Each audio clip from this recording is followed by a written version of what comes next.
When most people hear the word business, they imagine a product, a store, a service, a company, maybe even a website selling something online.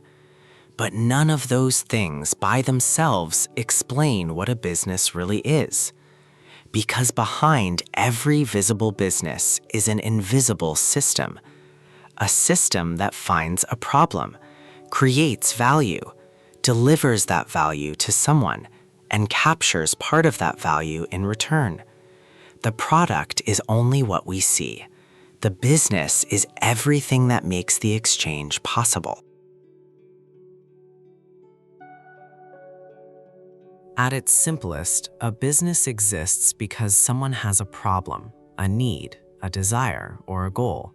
Someone else finds a way to create value around it, and an exchange becomes possible. That exchange does not always involve money, but in commercial business, money usually becomes the mechanism that measures the exchange. A restaurant solves the problem of getting food prepared. A logistics company solves the problem of moving goods. A software company solves a problem through technology.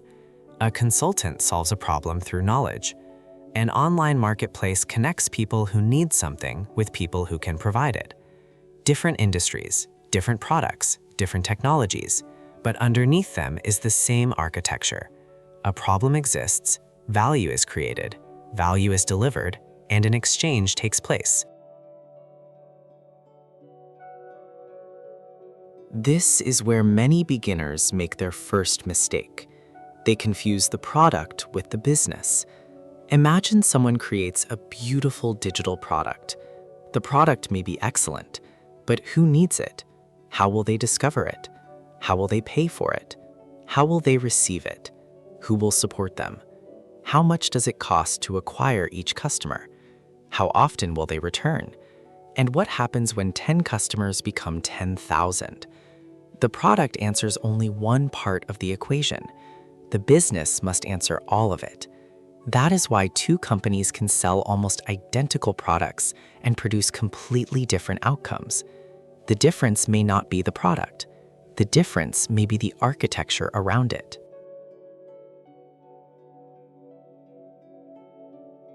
A real business is a system of connected decisions.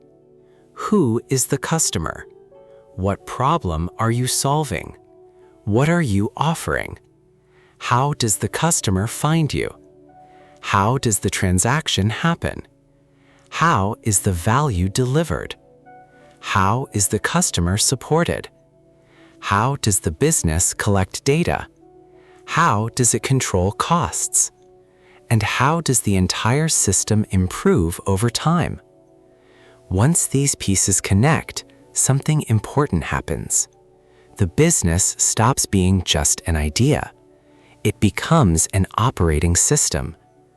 And the stronger the connections between those components, the more capable the business becomes.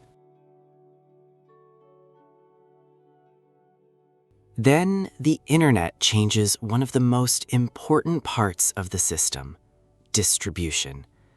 A physical business is often limited by geography. A store has a location. A local service has a service area. A traditional operation may need physical infrastructure in every market it enters. Digital infrastructure changes the equation. A website can be accessed from another city. A digital product can cross a border without a shipping truck.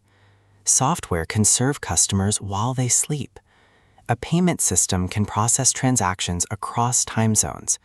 And a digital platform can connect people who may never meet in person. This does not mean every online business becomes global. It means the architecture can make geographic expansion far easier. The internet does not eliminate the challenges of business. It changes the boundaries around them.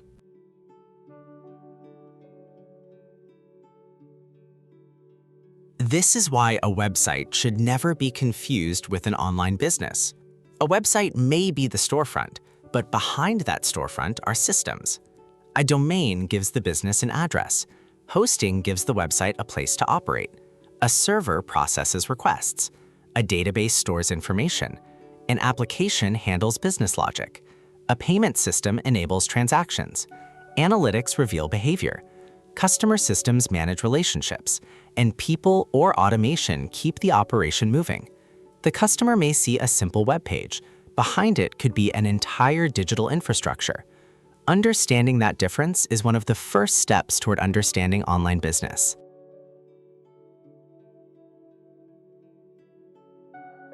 Then we reach another misconception. Revenue is not the same thing as success. A business can generate $1 million in sales and still struggle to survive. Why? Because revenue enters the system, but costs leave it. Infrastructure costs money. Employees cost money. Marketing costs money. Payment processing costs money. Customer support costs money. Technology costs money. Taxes and other obligations can also matter. What remains after the system has absorbed its costs is what begins to tell us whether the architecture is economically healthy. This is why serious business thinking moves beyond the question, how much can we sell? The better question is, how does the entire system create and retain value? And this principle works at every scale. A small local business can be a business. A global software company can be a business. A one-person digital operation can be a business. A multinational platform can be a business. The scale changes, the architecture becomes more complex, but the fundamental question remains the same. Who are you creating value for? What value are you creating? How do you deliver it? And how does the system sustain itself? For an entrepreneur in Indonesia, the opportunity may begin with a local problem. For another entrepreneur, the same digital architecture may eventually serve customers around the world. The starting point can be different. The underlying logic is not.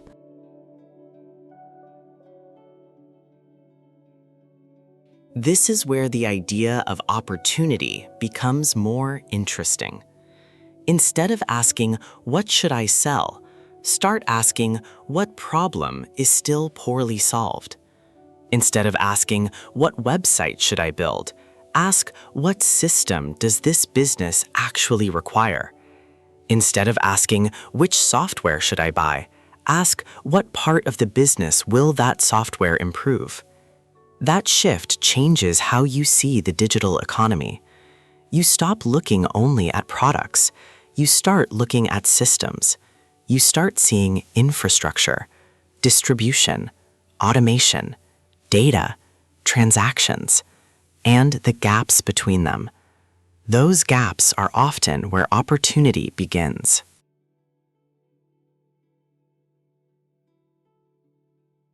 So what is a business, really? It is not simply a product. It is not a website. It is not an office. It is not an application. And it is not just a way to make money. A business is a system that organizes resources around the creation, delivery, and capture of value. The internet gives that system new infrastructure, new distribution, new markets, new ways to operate, and new ways to scale. But the opportunity does not come from technology alone. It comes from understanding how technology, customers, operations, and economics fit together. That is the foundation of digital business. And once you learn to see the system behind the surface, the online world begins to look very different. Because the biggest opportunities are often not hidden inside the product. They are hidden inside the architecture around it. This is Nexera, decoding systems, architecting wealth.